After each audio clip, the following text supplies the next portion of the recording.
Hello, my name is Crystal Rose Solis. The purpose of this video is to discuss with you the professional disposition that I possess that will help make me a successful teacher, as well as the dispositions that I'll need to work on in the future before I enter the classroom as a first-year teacher. I feel that I do possess 7 of the professional dispositions, such as fairness, professional conduct, respect for the diversity of others, curiosity, honesty, and compassion, advocacy, and dedication. I always try to do the right thing and be fair in anything I do, because I don't like when people think that I treat others better than them or less than another. Building relationships with students is important, because this is how we interact. If they see that you treat somebody different, it doesn't help build the relationship, and they don't want to learn. They don't want to accept any help from you. They see you as that mean grown-up. So it's just best to treat them fairly. I also feel that when complications make themselves known, it's extremely important for us to get to the bottom of it. That way we have a full understanding of the situation before we make any decisions, or we react to any official matter. I feel that I do show professional conduct in my behaviors, because I'm punctual and I always show up for work dressed ready to face the public. I always show respect for my peers and my bosses and everything I do, because working together is important for team building. Having respect for the diversity of others is a great way to know the other cultures that the students or your peers may have.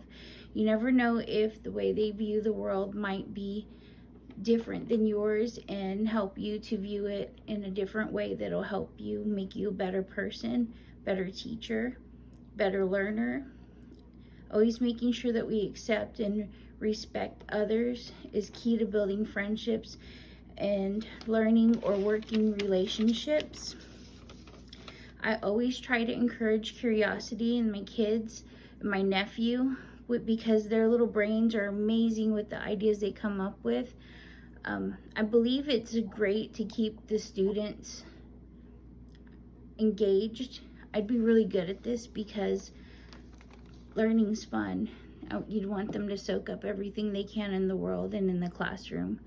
Honesty is important to me, because your word is a huge part of integrity, and without integrity you have nothing.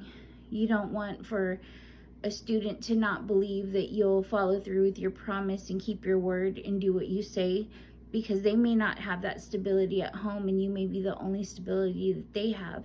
It's important for your teaching and learning relationship. They need to know they can depend on you.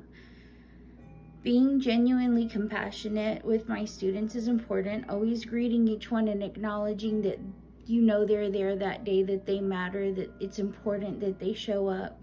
It's important to you that they're there. It's crucial, because sometimes they don't get that attention elsewhere, and you're like another, almost like a parent, but not. They're your kids for the year. Their personalities, they'll make you smile. They enjoy that type of stuff. Advocacy has always been important to me, because speaking up for children or anybody that can't do it for themselves and need the help is very important. And being that I'm going to be a special education teacher, they may have special needs or special accommodations that they need to learn, and being able to push for their help is important. I'm dedicated to make sure that I can find a way to reach each of my students so that they can flourish academically. I just want them to be happy, healthy, soaking up all the information the world has to give them, so that they can be their best versions of themselves. Some areas that I may need to work on to better myself as a teacher before I work in my first year with my own classroom would be having high expectations and reflection. I do believe that high expectations for my students is something I do possess, but I'm not ready to say that, oh, I'm great with that, because you always have room to learn, and I'll always second guess myself only because I've never been there and never done that before on my own. Communicating with them, learning and setting goals, I can do that part. It's just making sure that I'm sure of myself and confident. Same thing with reflection. I'm able to go back mentally and look at things I've done, said, but knowing when to ask for feedback or help from others, from peers, that's a little bit different. Monitoring situations that I think are okay but may not really be okay is something that I may lack just because it'll be my first year. In my opinion, a professional educator should display honesty. They should be fair. They should be somebody that you can trust, that if you feel that you've been wronged or something's not right, you can go to them and that they'll fix it for you or help you find a way to fix it. Yeah, thank you.